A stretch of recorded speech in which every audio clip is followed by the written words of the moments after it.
Mirëmbrëma, shikues të nderuar, është edicioni qendror i lajmeve këtu në News24. Ju njohim fillimisht me zhvillimet kryesore deri në këtë moment të ditës. Kryeministri Edi Rama shpreh i vendosur se shteti nuk do të mund të dëmshpërblejë më pronat e dëmtuara nga fatkeqësitë natyrore dhe kërkoi nga qytetarët të vetë sigurojnë pronat në kompanitë e sigurimit për të pasur të sigurt pasurinë e tyre. Rama diskutoi në Komitetin e Rindërtimit mundësitë e ndërtimeve të shtëpive, ndërsa tha se më 16 dhjetor do dalë raporti i parë paraprak i dëmit financiar. Rifilloi sot mësimi në të gjitha zonat ku shkollat ishin mbyllur pas tërmetit, ndërkohë që shumë prej tyre janë ende të rrethuara me shirit. Prindrit e nxënësve të shkollës 9 vjeçare Emin Duraku në Tiranë nuk pranojnë t'i dërgojnë fëmijët e tyre pasi nuk kanë siguri për qëndrueshmërinë e godinës. Ministri i Arsimit jep garanci dhe thotë se mësimi do të zhvillohet me 2 turne. Koha për të dëgjuar shkencëtarët jo servilët. Është kjo këshilla e presidentit Meta që sjell në kujtesën e publikut një studim të 10 viteve më parë të sismologëve shqiptar. Profesorët kanë sugjeruar që të zvendësohet harta sismike e viteve të 10 që është në fuqi sot e kësaj dite. Kryetari i Partisë Demokratike Lulzim Pasha denoncon kushtet e jetesës në një kamp çadrash në Manz, ku sipas tij banorët e prekur nga tërmeti po jetojnë në mizerje. Sipas Bashës, ata po përballen me trajtim të diferencuar nga shteti.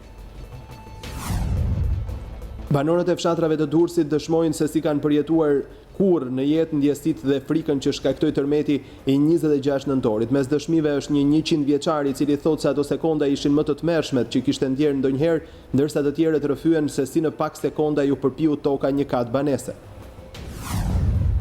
Që nga 26 nëntori, dita e tërmetit shkatrues në Durrës dhe Thuman, kërkesat për shtëpi në Tiranë janë rritur ndjeshëm, por po ashtu janë rritur edhe çmimet e qirave nga qiradhënësit.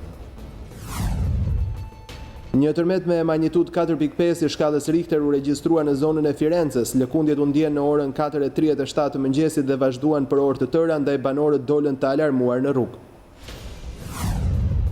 Rusia përjashtohet nga Olimpiadat dhe kampionatet botërore, duke nisur nga lojrat olimpike Tokyo 2020 dhe Kupa e Botës Katar 2022. Vendimi është marrë nga Komiteti i Agjencisë Antidoping.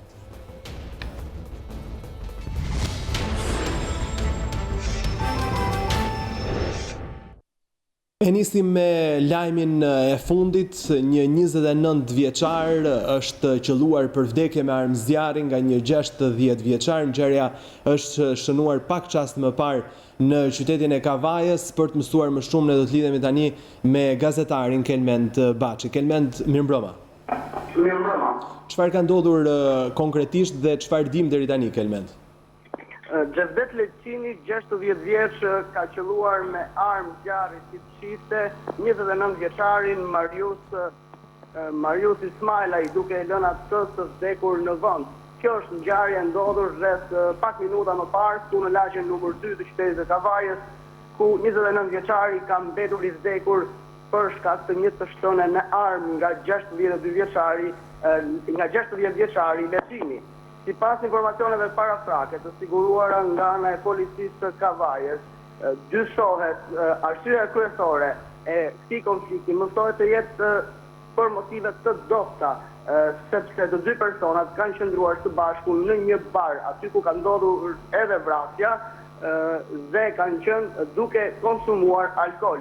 Si duket, një konflikt i çastit apo një mosmarrveshje midis 60 vjeçarit dhe 29 vjeçarit ka çuar në degenerimin e këtij konflikti dhe i cili ka përfunduar me një viktimë, 29 vjeçarin i qelluar nga 60 vjeçari me armën e tij të zjarrit, një armë lloj çifte. A ka informacione, Kelmend, nëse këta dy persona njiheshin, kishin njohje me njëri tjetrin apo kanë patur konflikte të mëparshme mes tyre? Informacionet paraprake dhe ato që kemi mundur të sigurojmë deri tani janë thonë se të dy personat njiheshin me njëri tjetrin, edhe për faktin se ata kanë qëndruar së bashku në shoqërinë e njëri tjetrit për orë të tëra, sepse duket që ata kanë konsumuar edhe alkool përpara se ngjarja të ndodhte, apo se 60 vjeçari të qëllonte me armë kundrejt 29 vjeçarit. Ata kanë qëndruar për disa orë së bashku dhe ndoshta një konflikt i momentit, sepse nuk din të shkuarën e tyre dhe marrëdhëniet që ata mund të kenë pasur me njëri tjetrin në të kaluarën, dhe mendohet që një konflikt i çastit është arsyeja kryesore dhe pista kryesore e cila po hetohet Ndërkohë, personi i cili pra 60 vjeçari që ka qelluar me armë ndaj 29 vjeçarit nuk është larguar nga vendi i krimit, ka qëndruar aty, ka pritur forcat e shumta të policisë, që ndodhen edhe në këto momente duke rrethuar të gjithë zonën ku ndodhi ngjarja dhe është arrestuar. Në këto momente 60 vjeçari ndodhet pranë komisariatit të policisë Kavajës, ku aty po merret edhe në pyetje për të sqaruar rrethanat e kësaj ngjarje të rëndë, e cila për fat të keq trondis sërish Kavajën pas atyre të dëgjuara përpara disa muajsh ku mbeti i vdekur edhe një sfidë 2 vjeçar. Kelmen, unë të falenderoj për gjithë informacionet që përsolle për teleshikuesit e News 24. Ishim me gazetarin ton në Kavaj në raportimin për ngjarjen e fundit për vrasjen e 29 vjeçarit, pra nga një 60 vjeçar, të dy kanë qenë nën efektin e alkoolit. Autori Xhevdet Leçini është arrestuar nga policia pasi, siç e tha edhe gazetari unë, ka qëndruar në vend ngjarje, nuk është larguar prandaj.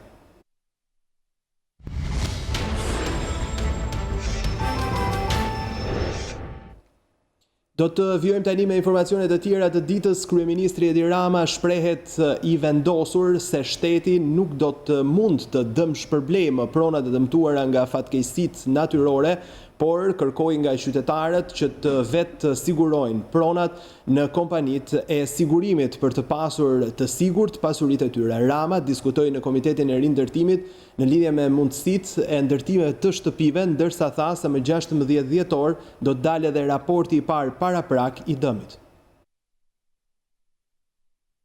Qeveria nuk do të rimbursojë më dëmet e shkaktuara nga katastrofat natyrore. Këtë e bëri të ditur kryeministri i vendit Edi Rama gjatë mbledhjes së dytë të Komitetit Kombëtar të Rindërtimit. Sipas tij, do të jetë e detyrueshme në vijim që çdo banesë të jetë e siguruar dhe në rast fatkeqësish natyrore, rimbursimin ta bëjnë kompanit. Kjo është hera e fundit që qeveria e këtij vendi mund të paguajë të gjitha kusuret e individëve lart e poshtë. Dhe duhet që sigurimi i banesës të bëhet i detyrueshëm. Sigurimi nga fatkeqësitë bëhet i detyrueshëm. Gjithkusht sigurohet. Rama tha se brenda 16 dhjetorit do të jetë gati raporti i paraprakit dëmeve të tërmetit katastrofik. Kreu i qeverisë deklaroi se raportet post-katastrofë kërkojnë kohë, por brenda janarit 2020 do të jetë gati raporti plot i dëmeve për t'i hapur rrugë, donacioneve për rindërtimin e banesave të shkatëruara, duke filluar me banesat në fshat. Raporti i parë paraprak synohet paraqitet në 16 dhjetor, por edhe nga çfarë na u tha nga të gjithë partnerët e përfshirë drejt për drejt, raportet post-katastrofë janë raporte që kërkojnë kohë. Kështu që do të ketë një raport paraprak, do të ketë një raport të dytë dhe pastaj do të ketë një raport final. Besojmë në fund të muajit janar. Kjo është objektivi për t'i hapur rrugë konferencës donatorëve. Mendoj që është momenti që mund fillohet me riparime, mund fillohet me banesa individuale, ndërkohë që bëjmë planet për ndërhyrjet e mëdha. Sipas Ramës, nga tërmeti 26 nëntorit janë dëmtuar rënd 261 pallate dhe 2237 banesa, të cilat janë të pabanueshme, ndërsa 851 pallate kanë dëmtime më të lehta. Ai bëri një apel edhe për ata që dëmtojnë qëllimisht banesat e tyre, duke shpresuar se mund të marrin ndihmë nga struktura shtetërore. Ai paralajmëroi qytetarët mos të bëjnë veprime të tilla, pasi të gjitha banesat e dëmtuara janë inventarizuar dhe nuk do të ketë asnjë mundësi për të përfituar përmes mashtrimit. Në Tiranë, procesi mostimor nisi sot, por disa shkolla janë ende të rrethuara me shirit nga dëmet e pësuara. Prindrit e nxënësve të shkollës 9 vjeçare e Minduraku të dëmtuar nga tërmeti nuk pranojnë të dërgojnë fëmijët e tyre pasi nuk kanë siguri për qëndrueshmërinë e godinës. Ministri Ashahini reagoi në Facebook ku deklaroi se shkolla do të qëndrojë hapur dhe do të punojë me 2 turne pas sigurisë që dhanë ekspertët. Mira nxënës në qytetet e prekura nga tërmeti u janë rikthyer sërish bankave të shkollës pas 2 javësh. News24 vëzhgoi me kamera disa shkolla në kryeqytet, ku rifillimi i mësimit të shoqëruar edhe me probleme. Në shkollën 9 vjeçare e Minduraku, disa prindër nuk i sollën fëmijët e tyre këtë të hënë, pasi kanë qarkulluar mes tyre aktin e ekspertimit, që mban datën 3 dhjetor e firmosur nga drejtori i Institutit të Ndërtimit Agron Hysen Liu. Pas ekspertizës që i është bërë shkollës, inxhinierët kanë konstatuar se ka dëmtime në strukturën e godinës. Në përshkrim thuhet se ka plasaritje të thella në muret ndarse, ka dëmtim të traut në katin e 3 shtesë tek 9-vjeçaria, si dhe plasaritje të thella të suvas në katin e 3 shtesë. Gjithashtu në gjithë godinën ka dëmtim të parapetit, si dhe shkëputje të shtresës nga objekti ekzistues tek cikli i ulët. Grupi ekspertëve rekomandon që të pezullohet mësimi, derisa të bëhen përforcimet e nevojshme dhe pasi të hiqen suvat, të kontrollohen të gjithë elementët konstruktiv.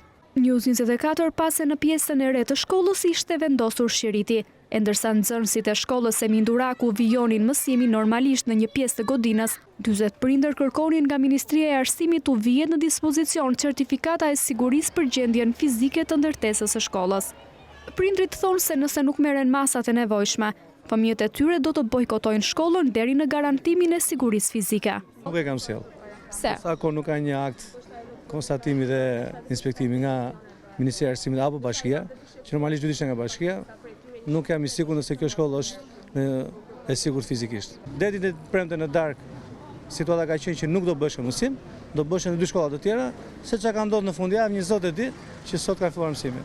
Unë deri tani nuk jam fare i bindur që kjo shkollë është në gjendje që zhvillohet mësim. Madje do marr masën nëse nuk jam i sigurt do të heq nga kjo shkollë. Nuk e vën në rrezik jetën e fëmijëve të mi, se kam 2 fëmijë këtu. Duam gjejmë një zgjidhje, domethënë ose të ketë një akt që shkolla është, domethënë një akt zyrtar nga profesionistë që shkolla mund të përdoret nga fëmijët, ose të gjeten një zgjidhje të shkojnë në një shkollë tjetër sa të rrugë. Ne sot u gjendëm përpara faktit që kjo godina këtu nuk e ka dokumentin që garantojnë që është e sigurt. Përjedhoj të shqetësuar, folëm me drejtoreshën, drejtoresha thotë që ka Ministria e Arsimit, pa ajo ende nuk e ka për të na e vënë në dispozicion. Përjedhoj, kjo tregon që ne nuk kemi një garanci që shkolla do të funksionojë normalisht.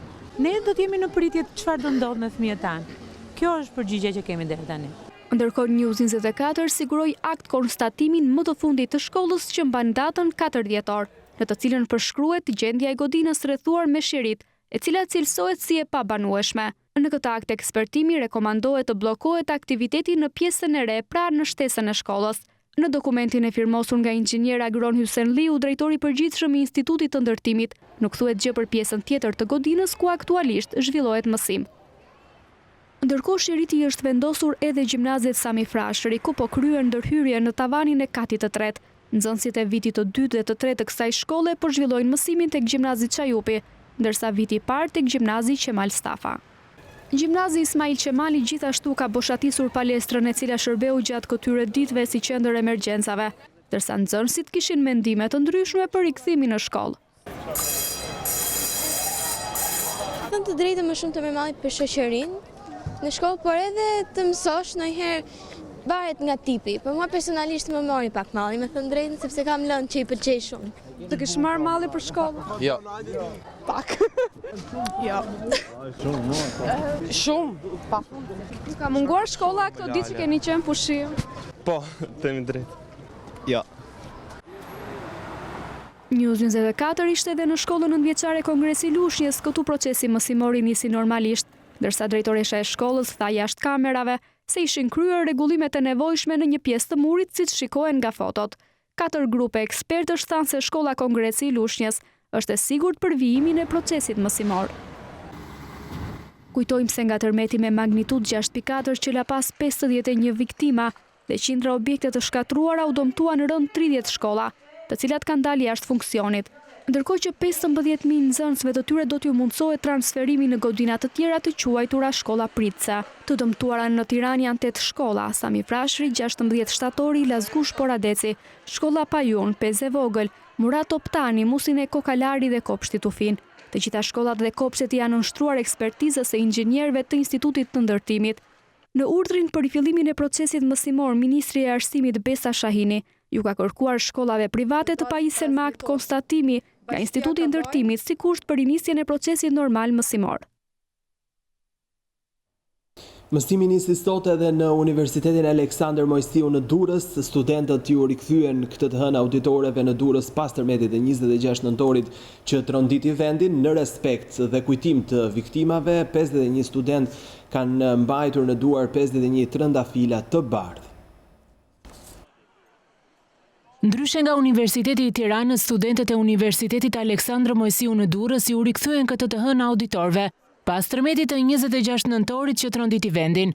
Në kampusin universitar organizuan një ceremoni në shenjë kujtimi dhe solidariteti përnder të viktimave të kësaj katastrofe natyrore. Të gjendemi pranë këtyre familjeve që sot ndodhen në vështirësi. Do të kalojmë tani në një tjetër transmetim të drejt për drejt, është ceremonia e ndezjes dritave të pemës në sheshin Skënderben, pranin e kryeministrit Rama dhe kryebashkiakut Veli. Po fillon shiu, kështu do të bie shkurt.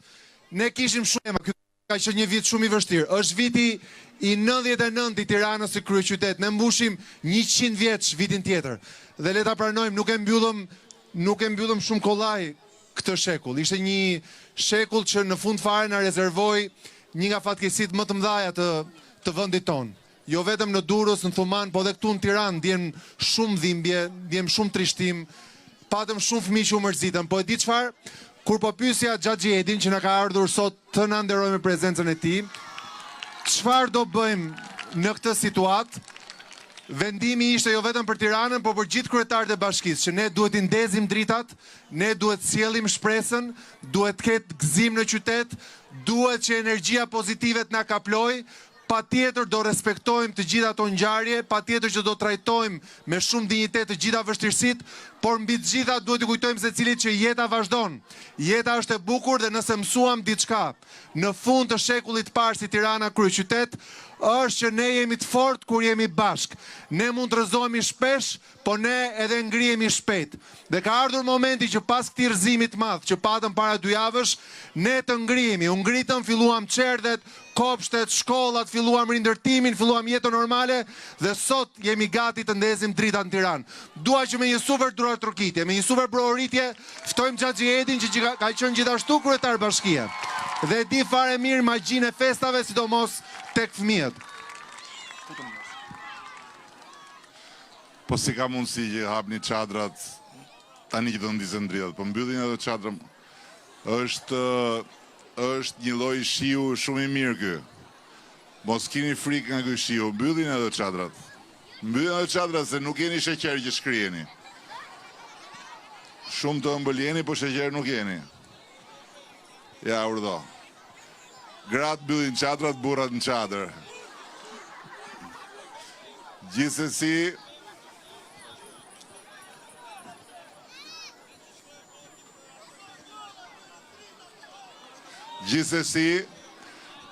për të mos prisur syrin e keq, kemi dhe 3-4 harupjel këtu. Unë nuk dua ta zgjas, dua vetëm t'i uroj të gjithëve një vit të ri të gëzuar, si këto drita që do ndizen, dhe dua po ashtu t'i siguroj të gjithë për një gjë. Qa nuk dvret bën më të fort. Dhe ne sot jemi të gjithë së bashku më të fort. Shqipëria sot është më e fort, shqiptarët sot kudo ku janë, dhe nga do që shohin janë më të fort. Edhe ata 4-5 gjakajdurët atje, që morën atë që meritonin me që nuk u sollën mirë, do ta kuptojnë që janë më të fort nëse janë bashkë me ne, jo nëse ndahen nga ne. Të gjithëve gëzuar dhe kalamoja, shumë faleminderit për muzikën e ëmbël. Qofshi gjithmonë kështu si muzika që kënduat. Gëzuar dhe të gjithë prindërve që janë këtu të pranishëm. Shumë faleminderit dhe ju kalamajt e mëdhej që jeni në krahun tim të djathtë. Edhe tani le t'ja lëm radhën dritave se mua më keni non-stop kudo ku ktheni kokën, kujdes vetëm kur hapni frigoriferin se mos ju dalë një ditë nga frigorifer. Mirë, jemi gati të ndezim dritat? Përpara se të ndezim dritat, ne me dhjetin kemi qenë sot në disa vende ku disa njerëz janë futur në shtëpi të reja, shumë shtëpi të tjera po ndërtohen. Jemi siguruar që në çdo klas ka pasur një pemë viti 3, i kemi kërkuar të gjithë kalamajve, bashkë me dhjetin në të gjithë Shqipërinë, që ashtu si të gjithë po ndihmojmë, fëmijët që janë në nevojë në disa zona, edhe fëmijët e Tiranës do ndihmojnë, apo jo? Dhe kemi një operacion që quhet operacioni Kutia.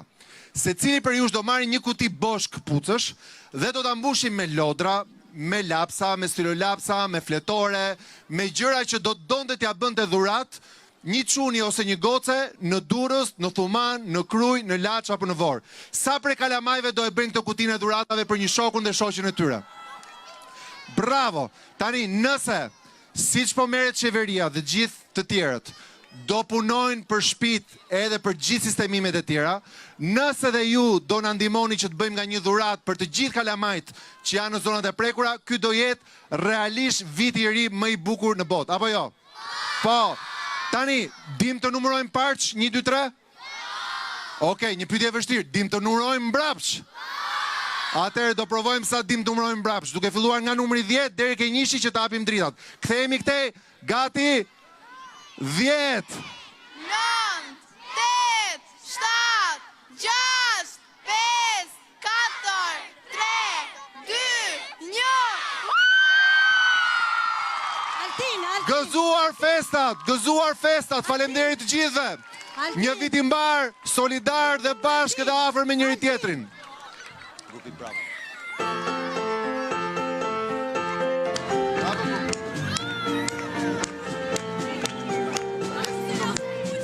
Gjithë bashk. Oh! Jingle bell, jingle bell, jingle all the way. Ishim drejt për drejt ceremonia e ndezjes së dritave të pemës në sheshin Skënderbeu me praninë e kryeministrit Rama edhe kryebashkiakut Veliaj. Për të vjuar me informacionet e ditës, është koha për të dëgjuar shkencëtarët, jo servilët. Është ky postimi i sotëm i presidentit Meta që sjell në kujtesën e publikut një studim të disa viteve më parë të sismologëve shqiptar. Studim që në vitin 2013 i është ofruar falas qeverisë. Profesorët kanë lokalizuar qartë zonat sismike të vendit dhe kanë përcaktuar probabilitetin e lëkundjeve. Ata kanë sugjeruar që të zëvendësohet harta sismike e viteve 80 e cila është në fuqi edhe sot. Presidenti Meta shpërndau në Facebook një shkrim të botuar në media, ku paraqitej një studim i sismologëve rreth 10 vjet më parë. Me digjiturën koha për të dëgjuar shkencëtarët jo servilët, Meta poson shkrimin ku thuhet se në vitin 2013, 4 sismologë të njohur në vend, profesor doktor Eduard Sul Starova, profesor doktor Shyqyri Aliaj, profesor doktor Seasi Koqiu dhe profesor doktor Beti Muço, i ofruan falas qeverisë një hartë re sismike me vlerësimin probabilitar të rrezikut të sismik në Shqipëri. Aso kohë ata i bën thirrje qeverisë të azhurnonte hartat e reja në standardet kombëtare në sektorin e ndërtimit. Profesor Alia u shpreh se hartat e reja duhet të zvendësonin hartën sismike të viteve 80, që sot e kësaj dite është ende në fuqi. Duke qenë se Shqipëria është një nga vendet me sismicitet më të lartë në Europë, në vitin 1995, qeveria nxori një vendim që të gjitha ndërtimet mbi 8 kate të paraprihen nga studime sismologjike. Për fat të keq, vendimi i Këshillit të Ministrave të vitit 1995 nuk është zbatuar në të gjitha ndërtimet tona, u shpreh në atë kohë akademiku Sul Starova. Akademikët në botimin e tyre kanë veçuar se në territorin e Shqipërisë me probabilitet 80% mund të ndodhë një tërmet 7 ball, një herë në çdo 5 vjet, një tërmet 8 ball çdo 10 vjet, ndërsa një tërmet 9 ball çdo 30-40 vjet. Në studim autorët kanë dalluar në zonat e burimeve sismike të vendit tonë. Monografisja arrisin vlerën edhe 12 harta të rrezikut sismik probabilitar të Shqipërisë, vlerat e rrezikut sismik për 370 bashki e komuna, si dhe vlerat e plota spektrale për 36 qytete. Kryetari i Partisë Demokratike Lulzim Basha denoncon kushtet e jetesës në një kamp çadrash në Mans, ku sipas tij banorët e prekur nga tërmeti po jetojnë në mizerje. Sipas Bashës, ata po përballen me trajtim të diferencuar nga shteti. 6 ditë pasi ishte në kampin e çadrave ngritur në Mans, kryedemokrati Basha është rikthyer në vendin ku 10 familje janë strehuar. Ai tha se asgjë nuk ka ndryshuar për këto familje që po jetojnë në kushte të rënda humanitare, në lagështirë dhe të ftohtë. Banorët ankohen se nuk po ju jepet zgjidhje, duke pohuar se në çadra kanë mbetur banorët që kanë jetuar me qira, ndërsa kërkojnë nga qeveria të mos bëjnë diferencime. Por nuk u dhas një lloj zgjidhje legjës bëhet fjalë me moras në telefon njëri. Pse mendon që po ju seleksionon? Po tani kështu kena ngel si çfarë persona që janë me qira me fjalë kanë ngel këtu. Asnjë lloj dallimi s'duhet bë. Siç nuk ju ka dalluar Tërmeti ka godit njësoj, edhe pronarët e qiraxhit. S'mund të njerëz të përçatra kështu. Si do bëjmë jetë, normal pse jemi me shira, unë ta me diflikut, rën rrugë të mëdha me fjalë që janë me shira. Po mirë, Ja ku janë shkollat, marrin masat e Po fusit. mirë, se bëva aki për ne shirazhive. Nuk bëhen gjë. Pse kështu? Shqiptarë janë gjithë. Vëllë jeni më nevojtar. Mos u mërzit. Ti ngezi shumë mirë se si jo. E ti. Po 2 javë. Domethënë 2 javë s'kan bërë asgjë. As në telefon s'kan. Ku e ke pas shtëpinë në Durrës? Ke lagja 15. Banorët akuzojnë kryeministrin Rama se mashtron kur thotë se problemi me çadrat është zgjidhur, në një kohë që ai as nuk u ndal gjatë vizitës së të premtes për t'i takuar ata. No, a ka ardhur për të na parë ne këto, po kë shkolla, Nuk erdhi në kamp, fare. Fare. Erdhi artistja e duhur. Ke këtë njerëz. Hiç fare. Ne po të bëjmë edhe i lutje si banor qendrës administrative Mans, mos e fusin popullin në politik. Absolutisht.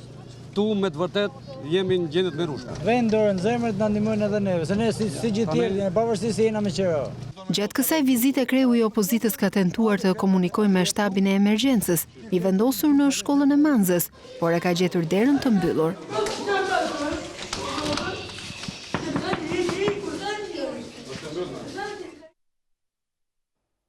Kolegu Edvin Paruca ka zhvilluar pak më parë në studio një bisedë me analistin Fatos Lubonja në lidhje me menaxhimin e pasojave të tërmetit shkatërrimtar të 26 nëntorit dhe se çfarë duhet bëhet më tej në lidhje me dëmet dhe atë se çfarë duhet bëjë qeveria për rindërtimin e banesave. Ndjekim.